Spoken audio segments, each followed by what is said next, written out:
Hello, John. You know what? So today we're going to talk about wealth and how we view wealth and how we view wealthy people in particular. So there are very many wealthy people in Ireland. Should we view wealth as an illness rather than admiring the wealthy as great business people? I just want to go through a few different things with you here: ancient philosophy, religion, psychology, etc. And all of this will be in the description of the video if people want to read more. Okay. So if we look at ancient philosophy and we look at Aristotle, the fourth century BC, he said he saw endless accumulation as unhealthy, like a sickness of the soul. Christianity, the love of money is the root of all evil. We all know that one. Buddhism, greed is one of the three poisons that cause suffering.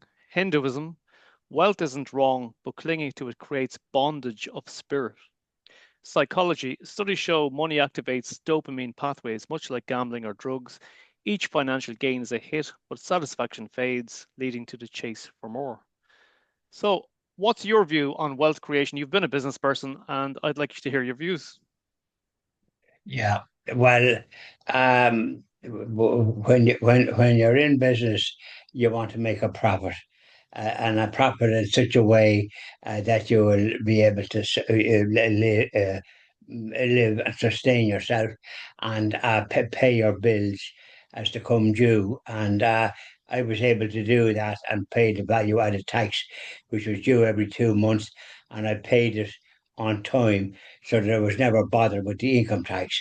But the business of trying to maximize that and to spend maybe years trying to accumulate wealth.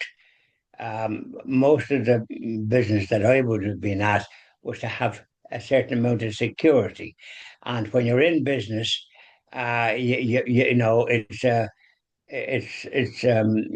not as care what would I call it? It's not as it's like being in the civil service or that, where there's a lot of security.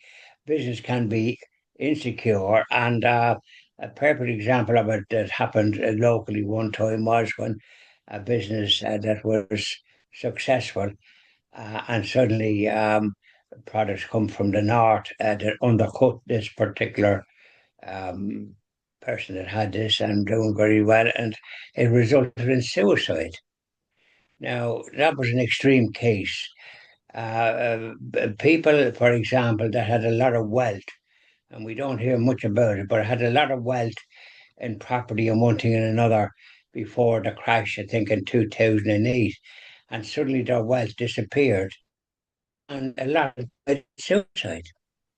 Well-to-do people, and they wouldn't have been poor, but the loss of the wealth that they were accumulating turned into not so good, and they committed suicide. So that is an example in some ways that confirms that the pursuit of money can be equivalent to a disease like drug addiction or something like that.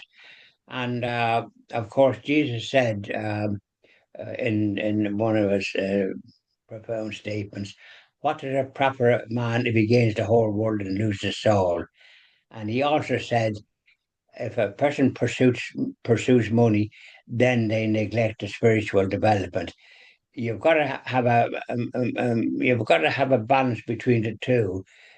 Got to be able to provide a bit of security for yourself, and to be able to have a home that you have your own, that you don't suddenly owe the bank or this, that, or the other, which a lot of people do. To have mortgages and to have it for many years because of the high price, and that they're under pressure. But the ones that are wealthy, and some of them very wealthy, it doesn't do them a blind bit of good. And we don't hear them about being what we call philanthropic. In other words, being good to other causes that need a bit of money, like some charities and so on and so forth. And we don't hear about them doing anything for anyone. These ones that are wealthy, and there are some that have a better spirit in that area. But I know ones that are very wealthy in the United States, and they are called Soros as an example of a billionaire, and he uses money for very negative reasons and negative causes. undermining the value of life. And now I think he's under severe pressure from because as President Trump came in, he doesn't support that sort of attitude. President Trump was wealthy enough, but I don't think he abused his position in that area. He was talented, but he didn't pursue money just for the sake of money. He pursued the for the good of the people in the political arena. So that's a good balance in some ways. If you've got that talent for that type of job, which you'll have people supporting you and you'll have people criticizing you, especially if you're doing good from the Christian point of view. Because I think you mentioned there various individuals, and I think Karl Marx was mentioned in one that way, but him and a fellow called Engels was promoting a very dangerous philosophy, which was communism. You can go from one extreme to another. There's a balance, and I think in this country, by and large, with regard to the way that the government has run, we're fairly secure in some ways. If one wants to look at it, when you reach pension age, the pension is generous and that type of thing. And whereas in other countries, like wealthy countries like across the water, it's not half as good as here. So we have to congratulate them on looking after the older folk because that's a great indicator of what people in power do. If they look after the elderly, that's a good. So that you have a good pension once you've been paying your PRSI. I paid it even when I was in business on my own because it was a limited company, and I was my own employee and paid income tax, and it didn't give me such a high salary, and I had expenses, and I was able to balance the two without being avaricious. Do you know what I mean? And I think that's the best way because, and then being generous to those people that's looking after good causes, the pro-life crowd, for example, and various other organisations that speak the truth. I support those with monthly donations, direct debits, and to the tune of about 120 or 130 a month. It's not a lot, but it helps all those, and they appreciate it. And I give a bit more than to some when they have a particular need, Very good, very good. including Precious Life in Northern Ireland, that Rosemary Smith has done sterling work, and the people helping her. I met them one time at a conference and congratulated them there in the past year or two. They were at a conference that I happened to be at. I So this is a great gift of what you're saying when you're prudent with what you have without getting avaricious. I'll give you one little example that occurred, and it's on the on what I say. For example, Pascal O'Donoghue, I think he's the Minister of Finance. He was there praising some put in a small amount of money, and you could do very well. And and then this fella that McWilliams that has written a book about some problems that he perceives in the housing industry. Brendan McWilliams, he's an economist, but and he's just I saw there a while ago, earlier today, just praising doing the same thing. But I think it's AI.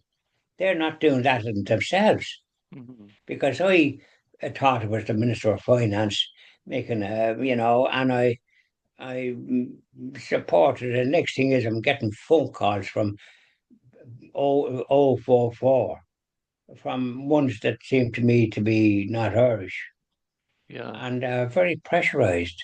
I put in 250 and honest to goodness, I now can't answer them because one you come on and was honest to goodness, it gives you an idea. I'm not interested in pursuing money. I'm all right the way I am, but it just shows you. I think that this Pascal O'Donoghue and Brendan and these other ones, the president and some other, Micheál Martin was, I remember, portrayed, and I knew there wasn't much truth in that, but when I saw the Minister of Finance apparently recommending this particular thing, and I thought to myself, well, but sure, it could have been AI, isn't Could that right? could have been. I just want to read out something to you. Well, I was doing some research on this subject. Okay, um, it's modern culture. Society often rewards greed instead of diagnosing it. A billionaire chasing the next billion is praised as ambitious, not pathologically compulsive. So that probably needs to change. What we're talking about here is people who are ridiculously wealthy. There was a man in Dublin who died recently, and he left a couple of 100 million in his will. And I was thinking to myself, what made him hold on to the money until the day he died? That's right.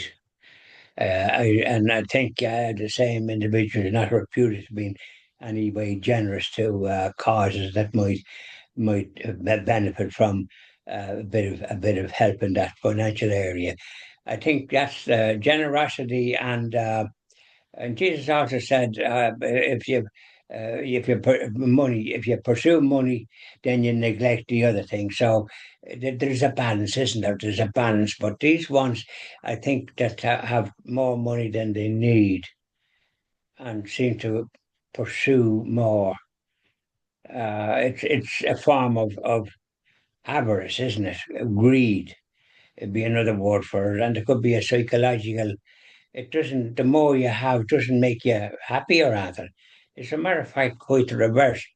In case there's a crash or something and your money disappears, that's a permanent worry. Remember, I mentioned what happened there to some when they were wealthy and the crash came. They suddenly didn't seem to be wealthy and committed suicide. Yeah. So that meant that they were like pillars of the community, apparently. And then behind it all, they were quite the reverse. I think we covered a story there about one great man, Chuck Feeney, who built Limerick University and contributed an awful lot to Ireland. And he gave away all his money, all the billions, before he died. So, or most of it anyway, He was good, yeah, correct. you know? But I think the crowd that come to do various things didn't follow his wishes and what he tried to do, which was for good. Mhm. I think they started backing causes that would be considered not good. Yeah, Some of it. So another one we covered before was Carnegie. The Carnegie Libraries in Ireland were started by Carnegie, who was the billionaire back in the 1800s or late 1800s, I think it was, when the railways started. Do you remember we covered that? yeah. Aye, that's right. And he built the libraries, and which was great because people, only wealthy people, were able to afford books. The ordinary people couldn't, and the libraries gave them a great gift for to sort of go to libraries, and they did read books, and they did borrow books because of these libraries that Carnegie built, and he did a great job, I must say. And I think he had one there that's in well, it was in Bod's Bridge, or maybe it's gone to it was manuscripts or something very valuable. And I think, oh no, that was Lane. I think that was another generous person. He died in the Titanic. So Hugh Lane, he did a lot of good as well. Yeah. So there was quite a lot of people, and I think it's encouraging when you do see people giving away wealth and they have the strength of character You to do do. it. For some, it's impossible. For some, it's a little bit easier. And so there we go. Have you anything further to add to our video? Yes, well, thanks very much.